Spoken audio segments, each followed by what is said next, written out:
அதிமுக தலைமை அலுவலகமான சென்னை அண்ணா அறிவாலயத்தில் மது பாட்டில் வீசப்பட்டிருக்கிறது.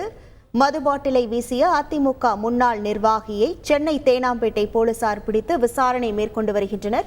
இது குறித்தான முழு விவரங்களோடு இணைகிறார் நமது செய்தியாளர் சாலமன். வணக்கம் சாலமன். இந்த சம்பவமானது எப்போது நடைபெற்றது? போலீசாரின் முதற்கட்ட தகவல்கள் என்னவாக உள்ளது?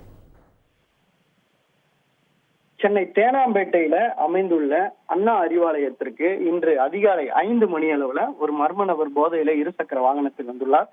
அப்போது அண்ணா அறிவாலயத்துல நுழைய முயன்ற அவரை அங்கு பாதுகாப்பு பணியில் இருந்த காவலர்கள் உடனடியாக அவரை தடுத்து நிறுத்தி தீவிர விசாரணை மேற்கொண்டனர். அப்போது அந்த நபர் அளவுக்கு அதிகமாக மது போதையில் இருந்ததும் உடனடியாக போலீசார் தடுத்து நிறுத்துவதை அறிந்த அந்த நபர் திடீரென கையில் வைத்திருந்த ஒரு பீர் பாட்டிலை தூக்கி வீசியுள்ளார். அது அங்கேயே கீழே விழுந்து நொறுங்கியுள்ளது. இந்த நிலையில அந்த போதையில் பாட்டிலை வீசிய நபரை போலீசார் உடனடியாக தேனாம்பேட்டை போலீசார் காவல் நிலையத்திற்கு அழைத்து சென்று தீவிர விசாரணை மேற்கொண்டதுல அளவுக்கு அதிகமாக போதையில இருந்ததும் அவர் யார் என்று விசாரணை மேற்கொண்ட போது கண்ணகி நகரை சேர்ந்த கோவர்தன் என்பவர் இவர் முன்னாள் அதிமுக நிர்வாகி என்பது தற்போது எந்த பொறுப்பிலும் இல்லை என போலீசார் தரப்புல தகவல் தெரிவித்துள்ளார்.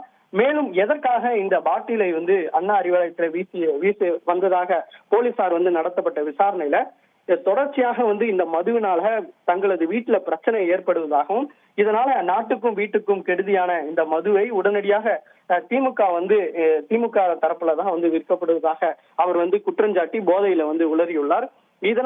இதன் காரணமாகத்தான் தான் மது பாட்டிலை கொண்டு முறையிட வந்ததாகவும் அவர் போதையில கூறியுள்ளார்.